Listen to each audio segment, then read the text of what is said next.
আসসালামু আলাইকুম viewers, yummy food collection আপনাদের সবাইকে ওয়েলকাম জানাচ্ছি। আজকের পর্বে খেজুরের একটা ভিন্ন রেসিপি শেয়ার করব। মানে খেজুরকে হচ্ছে বিভিন্নভাবে ডেকোরেশন করব। আর এগুলো হচ্ছে গিয়ে আপনারা চাইলে ইফতারে, দাওয়াতে অথবা কাউকে যদি গিফট দিতে মন চায় তো এভাবে করে সাজিয়ে আপনারা চাইলে গিফট দিতে পারেন। তো খেজুরকে কীভাবে করে নতুনত্বভাবে ডেকোরেশন করবেন সেই আইডিয়া দেওয়ার জন্য আজকের এই টিউটোরিয়ালটি তৈরি করা। তো সবার ফার্স্টে এখানে লাগবে হচ্ছে খেজুর। আপনারা ছোট বড় যে কোনো টাইপেরই খেজুর নিতে পারেন। তো খেজুরগুলোকে প্রথমে হচ্ছে কি আমি ভালোভাবে ধুয়ে নিব। তো এই জন্য পানির মধ্যে ভালোভাবে কচলে কচলে খেজুরগুলোকে ধুয়ে নিচ্ছি। আর এরপরে একটি স্ট্রেনারের মধ্যে খেজুর থেকে পানিটাকে ঝরিয়ে নিচ্ছি। ভালোভাবে পানি ঝরানো হয়ে গেলে এরপরে একটি কিচেন ন্যাপকিনের মধ্যে এই খেজুরগুলোকে রেখে তার উপরে আরও একটা কিচেন ন্যাপকিন দিয়ে মানে এর থেকে যে এক্সট্রা পানিগুলো আছে সেগুলোকে আর কি ভালোভাবে মুছে নিচ্ছি। তো ভালোভাবে মোছা হয়ে গেলে এখন এই খেজুরের মধ্যে আমি নাইফ দিয়ে এটাকে লম্বা করে কেটে নিব। লম্বা করে কেটে নিয়ে এর ভিতরে যে বিচিটা আছে সেটাকে আর কি উঠিয়ে ফেলে দিচ্ছি।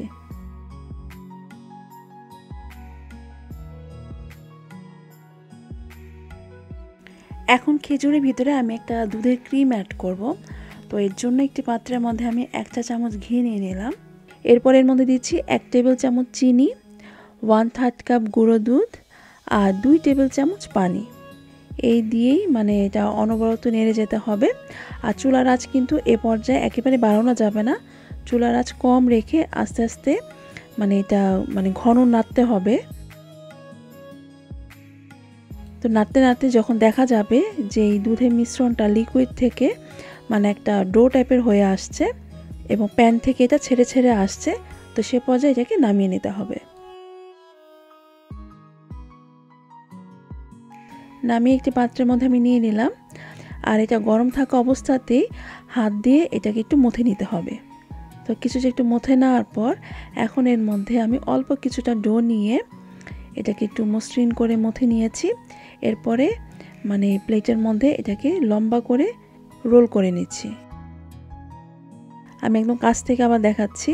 তো এই যে হাতের সাহায্যে প্লেটের মধ্যে এভাবে করে লম্বা করে রোল রোল করতে করতে এরকম লম্বা টাইপের রোলগুলো আর কি তৈরি হয়ে গিয়েছে। তো আমি যে পরিমাণটা দেখিয়েছি তা দিয়ে এখানে মোট এই 22টি ক্রিম রোল তৈরি হয়েছে।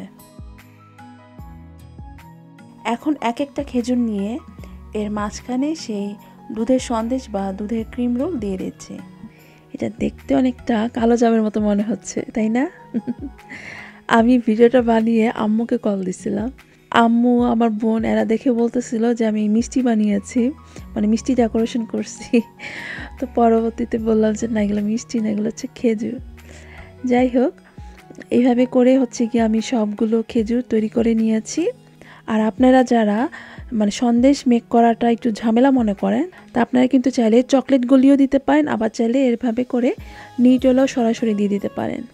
তা আমি এই যে কয়েকটার মধ্যে আবার নিউটেলাও ভরে নিয়েছি। তো যেগুলোর মধ্যে আমি নিউটেলা দিয়েছি তার মধ্যে হচ্ছে কি আমি সাদা রঙের কাঠবাদাম কুচি এর মধ্যে দিয়ে দিচ্ছি।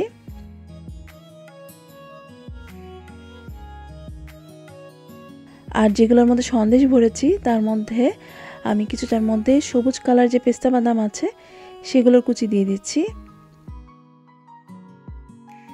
আবার কিছুটার মধ্যে আমি কালারিং যে স্প্রিঙ্কলসগুলো আছে সেগুলো দিয়ে দিচ্ছি।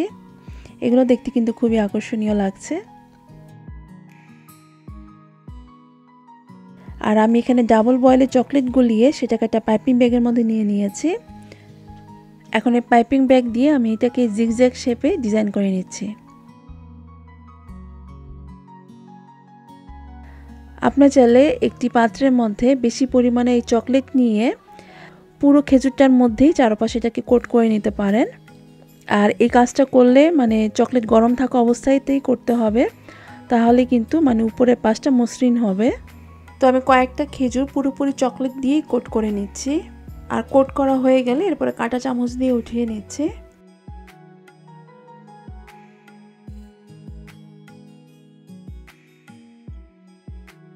আর এই চকলেটের খেজুরগুলো আরও বেশি আকর্ষণীয় হওয়ার জন্য আমি এখানে সিলভার কালারের যে এডিবল পেপার আছে সেগুলো আর কি এর মধ্যে দিয়ে দিচ্ছি।